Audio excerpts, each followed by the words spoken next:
Welcome back to my channel. It is April, and this month we are celebrating our clients through client appreciation. And that is why I have an extra special guest today. We are going to be interviewing Rachel, one of my previous first-time homebuyer clients, and we're going to be talking about her whole experience of the process of buying her first condo in City Place. We're also going to share a little bit about why she loves her community so much. This one is definitely one you're not going to want to miss. So without further ado, let me introduce you to Rachel. Hello, Rachel. Welcome. We're so excited to have you. How are you today? Good, thanks. Good. So I'm really excited to have you because we've actually had an opportunity to work together twice, which is, I think, a unique kind of experience. So I initially helped Rachel with finding a lease in City Place. And then last year, summertime, fall? Yeah.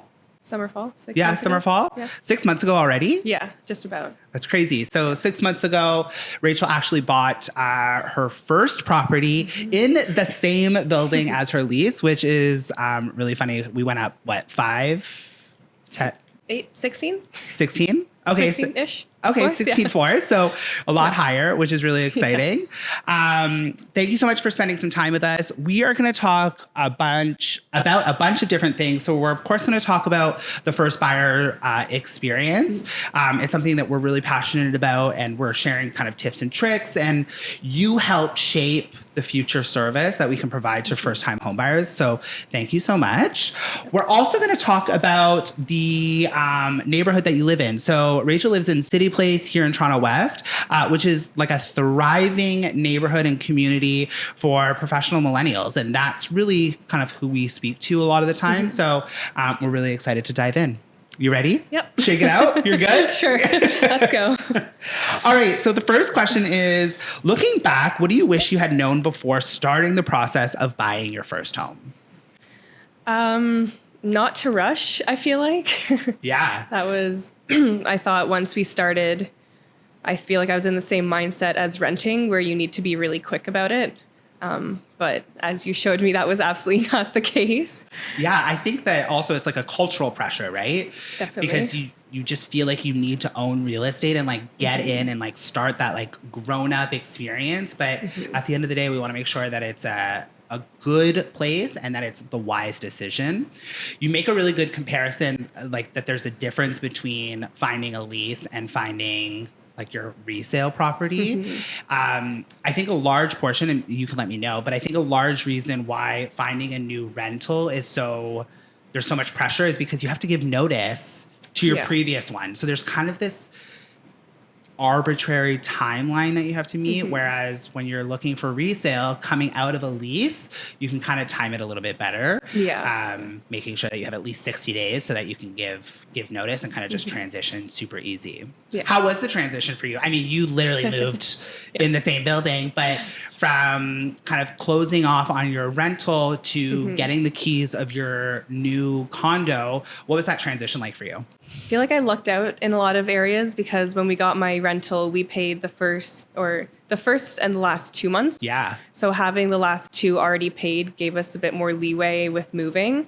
And then when we secured this one, it was a month before I had to move out. So I kind of got lucky in having already paid the last 2 months and then having a full month to move instead of having to do it on the first. So my transition was pretty easy. And of course, just moving upstairs, I could just do it a bit during the weekends or my free time and then rent out the elevator once for the big stuff. But a bunch of really little factors that made it a very easy transition. So that's awesome.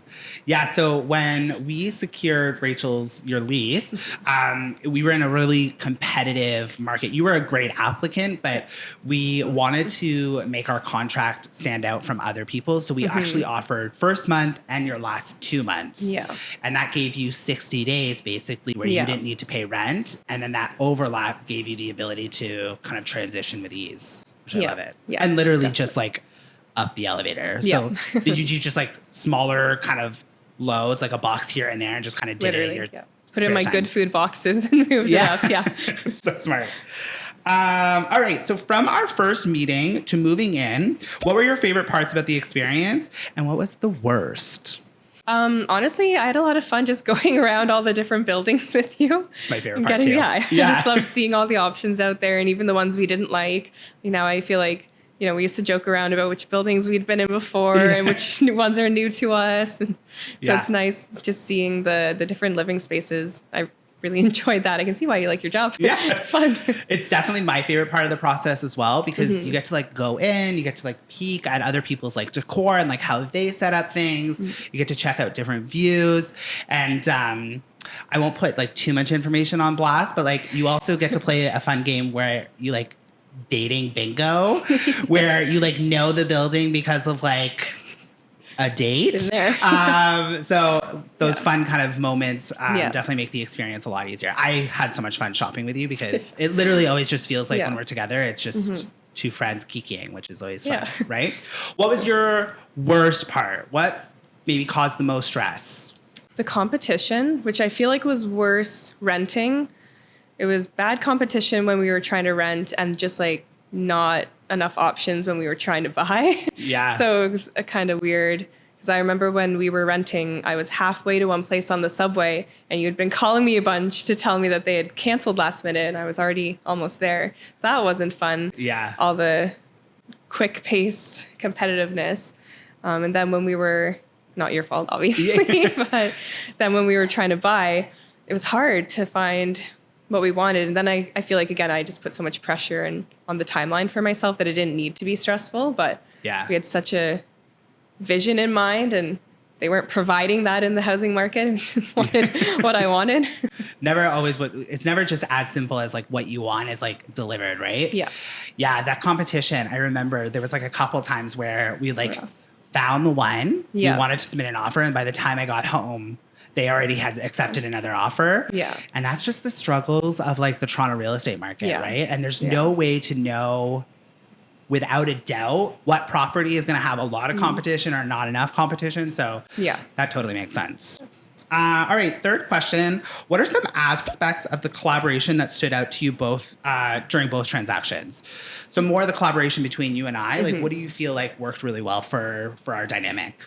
You're just so easy to get along with, so that helps.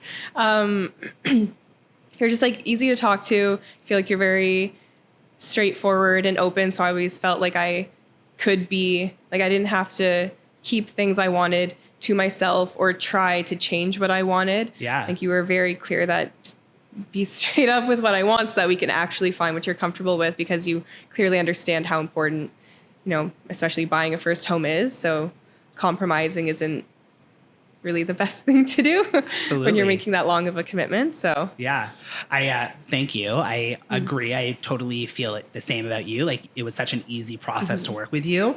And that's really one of the big reasons why I encourage both my buyers and my sellers to let down the guard. At the end of the day, you hired me, like you were literally my boss. So I want to be able to give you the best service, and to do that, the most transparent and the most communication is going to make that relationship just that much better, right? So I agree. I love that. That was a good part of the collaboration. How important was communication and responsiveness from me as your realtor throughout the process?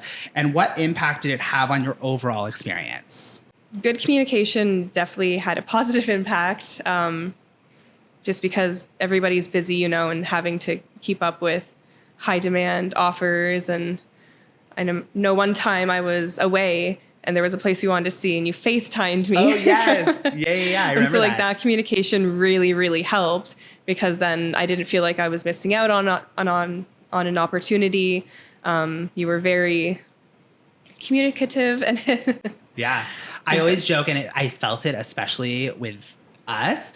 We went from like literally talking every day for like months on end through both of our transactions. And then once you close, it's like, all right, I'll see you around. And it's like this like weird like friendship like moment where like you just like go to different schools almost, and it feels like we like don't talk as often. So I agree, and I totally feel that our communication was like top notch. And I remember, where were you? Were you in Miami? Miami. I remember I was on my friend's couch.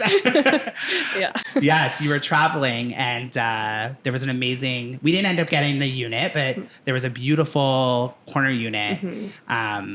I remember all of the light, and we FaceTimed you because I didn't want you to miss out on the opportunity. Yeah, I totally remember that. So funny. All right. If you were to recommend me as a realtor to a friend or colleague, what would you say are the key reasons that they should work with Jay Dyson? I would say that you understand the struggles of, I guess, our generation. You're very understanding. You're not as, and this is like probably a stereotype of maybe some older generations of realtors, but you're like not as uptight or like cutthroat in a negative way. You get the job done. You definitely get the job done. I've seen you need to be stern with people we've had to deal with, which is great for me because I can't do that. So knowing I had you on my side to take care of things, I definitely have told my friends that if you want someone who understands it and will walk you through the process like a friend, it's not, less of a working relationship, feels like a friendship. Yeah, totally. Getting the job done. Yeah.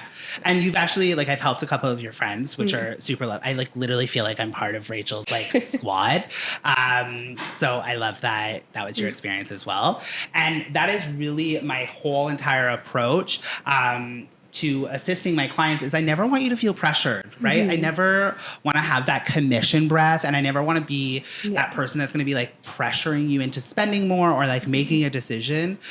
We already have it tough enough as millennials in this market. Like you don't need a realtor that's like causing more drama, right? So I'm happy that was your experience. What is it about City Place that you love, especially as a millennial professional? What is it like? What's the vibe? A lot of dogs. Yeah. The dogs are great. And I like that it's very core downtown near everything, but just enough removed that I don't get the noise and craziness of King West. Yes. But King West is also a 10-minute walk away. So I like that I have everything there without the negative parts of it, I guess, because I like my sleep. Yeah. And I don't think living on King West I'd get a lot of that. But also I can get there so quick, and anything and everything you want is right there. All the arenas are so close. Everybody, the majority of the people in the neighborhood are also young. Just good and a bad thing. I can't go to Sobeys without seeing someone I know. Right. It's fun. It's like a little community it's like being back in high school. Yeah. But not as stressful. So if you're not familiar with the Toronto kind of neighborhoods, Rachel lives in a place called City Place, and it's basically this community and cluster of condos, both leases and of course resale ownership. But what's really cool is that it's like a 5-minute walk from the entertainment district, another 5 minutes to the water. You have easy access on and off the highway. Yeah. You got the King Street just around the corner. Now the Well is like right there. So it's definitely like a thriving area. And you're a non-driver, right? Like you don't have a car. So the TTC and the transit is super accessible, which is really helpful. Yeah. When I first moved to Toronto, 100 years ago, I lived in City Place too, and it was literally such a vibe. And that Sobeys was always like a run into somebody. Like you always have to look your best when you want to like grab Sobeys because you have no idea who you're going to run into. Pretty much. Yeah. Can't go out in sweatpants around there. You can, but I can't. Our next question is, how does the sense of community in City Place contribute to your overall satisfaction with living there? So kind of off of that last conversation. So when you leased there, obviously that's a more temporary, you don't have an investment in that property, you're just kind of renting, but you decided to purchase and truly kind of invest in the community. What was it about the community that like really drew you in? Just like having everybody close by, and I just so happened to, when I was renting at the time, I was sort of in the middle of the main block of City Place, and I had a friend living on one building on the end and one building on the other end. So we weren't neighbors per se. We say we're neighbors because there's maybe half a block in between us. I could walk 2 minutes either way, and friend there. At one point, we had friends living upstairs in the building I rented in, and it seems to be the same kind of groups of people. And when we go out and meet people, they tend to also live there. And so it's just nice having your friends close by and that community, right? Yeah. There's like a joke that Torontonians like don't leave their neighborhood because like everything is like there, and it sounds like that's the same thing where your community, your resources, the amenities all just kind of make sense for you and where you are currently in your lifestyle, which is amazing. Yeah. All right. Our next question, if you were to give like a first-time home buyer some advice, what would that advice be? Not to rush, definitely. You always told me like when it's right, and not to like convince myself it was right, which I nearly did a few times. So that's, and I know it sounds like a cheesy thing to say, but like you don't realize you're doing it until you're told stop doing it. Yeah. I don't know, to kind of enjoy the process too. It's like it was a lot of fun and worked out pretty well. I think those are fair. Yeah. So obviously don't rush because this is a pretty big investment that you're making. So you want to make sure that it fits the lifestyle, but also financially it reaches the goals that you're kind of wanting to hit. And then I also totally agree. Like, have fun, right? Once you're past getting qualified for the mortgage and you've shared all of those like really like sensitive documents and you've feel like you've been exposed, after that, the fun part really starts because we literally get to go snooping and like shopping and it's like just two friends geeking, which is fun. Going into other people's homes and looking around, see what's up. From your perspective, what are some areas where the real estate industry could improve to better serve clients, especially the millennial professionals like yourself? So generally speaking, not even just about our experience, but like, what do you think is kind of the thing that's holding up the industry back? I mean, prices, but aside from that, I feel like when I see videos online from different realtors in the city trying to advertise certain units, I feel like there's sometimes a lack of honesty or clarification on price and area. That either they'll leave out certain prices or they'll say downtown Toronto and it's not downtown Toronto, or Toronto and it's Etobicoke. Like, and it's just very misleading.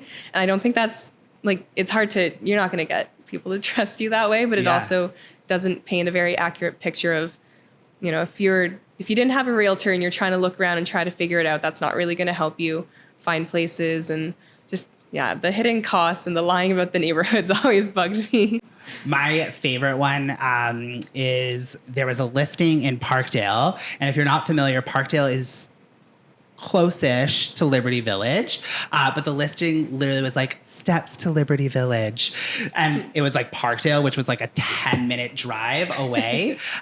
So I totally agree. It's that misleading. It's the unhonest, the at the end of the day, we're service providers, right? And it's a lot of trust that you're putting into realtors. So if you're a realtor, stop lying.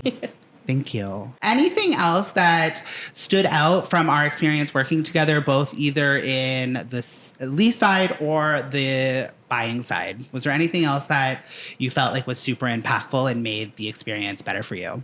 Your patience. You've got a lot of that. Of course. I know I'm not easy all the time. So honestly, just like, like being patient and calm. Again, two things I probably wasn't, but you were, which made it a lot easier because it can seem overwhelming. But again, it's one of those things that doesn't need to be. So that, like, I appreciate that because I know I need that. If I had someone who was hectic, I would have ran away. I like kept it calm for us, right? I gotta be the anchor. I think one of my favorite parts with working with you, or maybe one of the favorite times, was I forget what the restaurant was. Where did we go? With the tree in the middle of the restaurant? It's on Queen West too. I know. But I remember having lunch with you there, and I think we chatted for like an hour and a half, 2 hours. And I just love how open you were and like how you really wanted to like know the process from start to finish. And that's truly what I love about this job is like really navigating the complicated market and helping millennials like yourself navigate to leverage real estate for the future, right?